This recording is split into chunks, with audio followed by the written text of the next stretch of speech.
नमस्कार, मेरा नाम है आनंद मिश्रा और आप सुन रहे हैं रेडियो 9। जिंदगी में आगे बढ़ने की इस जद्दोजहद के बीच हम बहुत कुछ पीछे छोड़ देते हैं और कहते हैं कि जिंदगी में आगे बढ़ने के लिए कुछ न कुछ छूटना तो लाजमी है। कभी हमारा घर हमसे छूटता है, कभी कोई रिश्ता, कभी कोई दोस्त हमसे छूट जाता है, तो कभी कोई प्यार हमसे छूट जाता है। कभी वो आंगन छूट जाता है जहां पर हमने अपना बचपन बिताया है, कभी वो कमरा छूट जाता है जहां पे हमने आगे बढ़ने के लिए दिन रात मशक्कत की होती है। वैसे तो कहते हैं कि लड़कियों का दूसरा घर होता है। जब लड़की अपने घर यानी अपने माता पिता के घर में होती है और जब किसी चीज़ की फरमाइश करती है, तो कई बार हमने सुना है कि माता पिता बोल देते हैं कि जब तुम अपने घर जाओगी तब ये करना। हमसे जो हो सका हमने किया। तब मन में सवाल आता है उसके कि अपना घर होता कौन है? ये घर जिसमें हम रह रहे हैं या वो घर जो शादी के बाद होगा? पता नहीं। लड़कों के लिए ये शब्द नहीं प्रयोग किया जाता, लेकिन जिंदगी की अपनी तमाम उम्र लड़के दूसरे घर में बिता देते हैं, बिना किसी शिकायत के, बिना आंखों में आंसू लिए, बिना समाज में कोई भावनात्मक शब्दों को अपने साथ लिए हुए। और समाज कभी इस चीज़ को देखता भी नहीं है।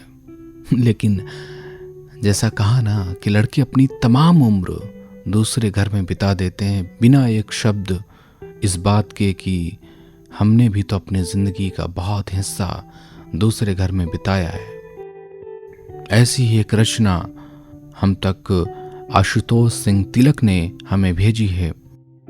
आशुतोष कहाँ के रहने वाले हैं, इस बात का जिक्र तो उन्होंने अपनी रचना में नहीं किया है, लेकिन हम आपसे उम्मीद करते हैं कि आप जब भी हमें अपनी रचनाएं, अपने किस्से, अपने कविताएं भेजेंगे, आप हमें ये भी बताएंगे कि आप कहाँ से हैं। खैर, आशुतोष की रचना आप तक पहुँचाने की कोशिश करते हैं और हमें लगता है कि ये आपके दिल को जरूर छुएगी। रचना का नाम है हमारा दूसरा घर हॉस्टल। माँ तुम कहा करती थी ना कि जिस दिन बाहर जाओगे उस दिन पता चलेगा तुम्हें। देख माँ, मैं बाहर तो आ गया, पर अब तक पता नहीं चला कि कब रातों को सोना होता है, कब खाना होता है, कितने बजे घर वापस आना होता है और किससे कितना मिलना होता है। अब कहने को तो सैकड़ों कमरे वाले बड़े घर में रहता हूं, लेकिन 4 दीवारी, एक छत और 6 बाई 6 की जमीन के अलावा कहीं और मेरा कुछ नहीं है। और तो और इन पे भी पूरा हक नहीं है मेरा।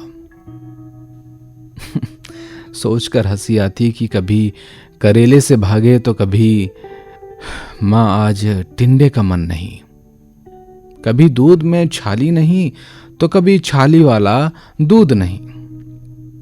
मेस में जाते ही सारी बातें याद आती हैं, पर अब तो आधा हल्दी आधा पानी, आधी पीली और आधी काली, बस यही सब्जी और रोटी भी तड़तड़ करने वाली थाली में जब आती है तो माँ मजबूर होकर खानी पड़ जाती है। पर एक बात बहुत मजेदार है माँ, ये मेरे अनगिनत यार हैं। किसी की महिला मित्र हो या किसने हजारों की ली इत्र हो, सब पे सब बराबर के हकदार हैं। और ये तो बिल्कुल जानवरों सा लड़ते रहते हैं। सच बोलूं तो ये एक जानवरों का ही तो परिवार है। इन्हें किसी बात का कोई करार नहीं, और तो और तेरे दिए नाम से इन्हें बिल्कुल प्यार नहीं है। बहरहाल इन सब बातों का कोई रार नहीं है। और एक आखिरी बात बोलूंगा, माँ, तेरे घर जैसा यहां कुछ भी नहीं, पर मेरा ये घर तेरे घर से कम भी नहीं। जी लेता हूं जिंदगी थोड़ी सी उधार, थोड़ी सी हंसी, थोड़ी सी नमकीन और थोड़ी सी धुंधली सी। न जाने क्यों अब ये घर मुझे अपना घर सा लगने लगा है, मगर वो बात नहीं जो मेरे घर में है। आशुतोष सिंह तिलक की लिखी ये रचना, ये हम में से ज्यादातर का अनुभव है। हम सभी आगे कुछ करने के लिए, घर की जिम्मेदारियों को अपने कंधों पर लेकर आगे कुछ बनने के लिए निकलते हैं। घर के लिए घर से दूर होते हैं। कब एक छोटा सा कमरा हमारा घर बन जाता है।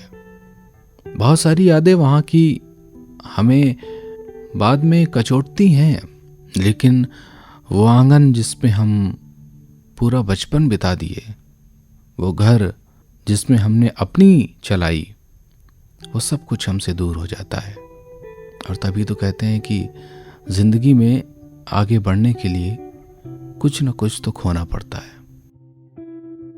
आपका भी कोई किस्सा हो, कोई नज्म हो, कोई संस्मरण हो, कुछ भी जो आप चाहते हैं कि रेडियो 9 में मैं पढ़ूं, उसे आप भेज सकते हैं। अपने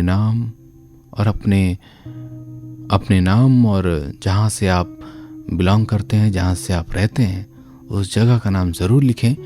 डिस्क्रिप्शन बॉक्स में हमारा पता है, आप रेडियो 9 के परिवार से जुड़ सकते हैं। तब तक और भी रेडियो 9 की पॉडकास्ट आप सुनते रहिए। मिलेंगे फिर से आपसे एक नए दिन, एक नई कविता, एक नए किस्से के साथ। तब तक नमस्कार।